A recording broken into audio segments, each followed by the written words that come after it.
Magandang umaga sa lahat, awesome day.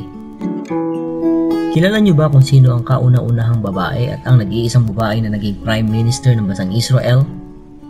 Kung gusto mong malaman, samahan mo ako sa video ito. Tara!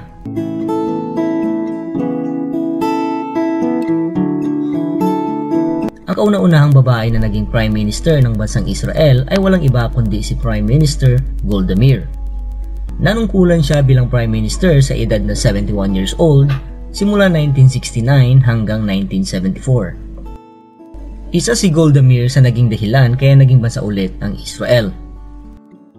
Ipinanganak si Golda Meir noong May 3, 1898 sa Kiev, Ukraine na dati ay parte pa ng Russian Empire.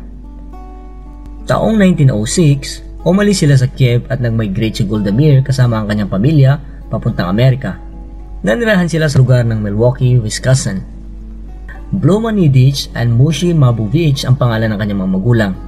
Ang kanyang tatay ay isang karpentero at homemaker naman ang kanyang nanay. Bata pa lang si Golda Meir ay makikita mo na sa kanya ang katapatan at pag-ibig niya sa Zionism na naglalayo na protektahan at pangalagaan ang sarili nilang bayan. Taon 1921, umalis sila ng Amerika at bumalik dito sa bayan ng Israel na noong panahon na iyon ay Palestine pa ang pangalan at under British control pa.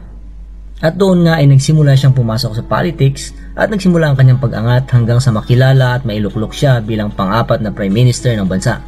Pero bago pa siya naging Prime Minister ng bansang Israel ay nakapagtrabaho rin siya sa government bilang Minister of Labor and Minister of Foreign Affairs. Kilalang kilala siya dahil sa kanyang napakagaling at napaka-strong na leadership.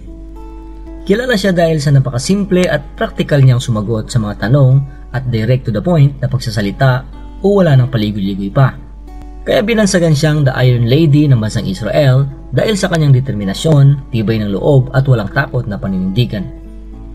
Sa panahon ng kanyang panunungkulan, year 1973, nangyari ang isang hindi nila inaasahan.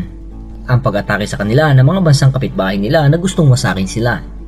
Pero sa kabila ng pag-atake ng bansang Syria, bansang Egypt at iba pang mga bansa na tumulong para wasakin sila, ay napagtagumpayan pa rin nila ito dahil sa galing, talino at tibay ng pamumuno niya.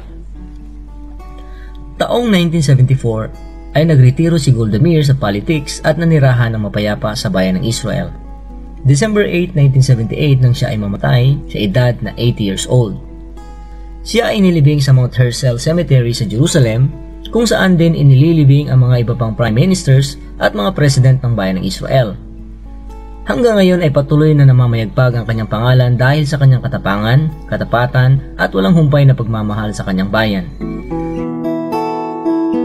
Maraming salamat sa pakikinig.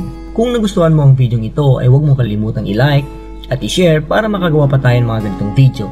Maraming salamat ulit, awesome day sa lahat, paalam.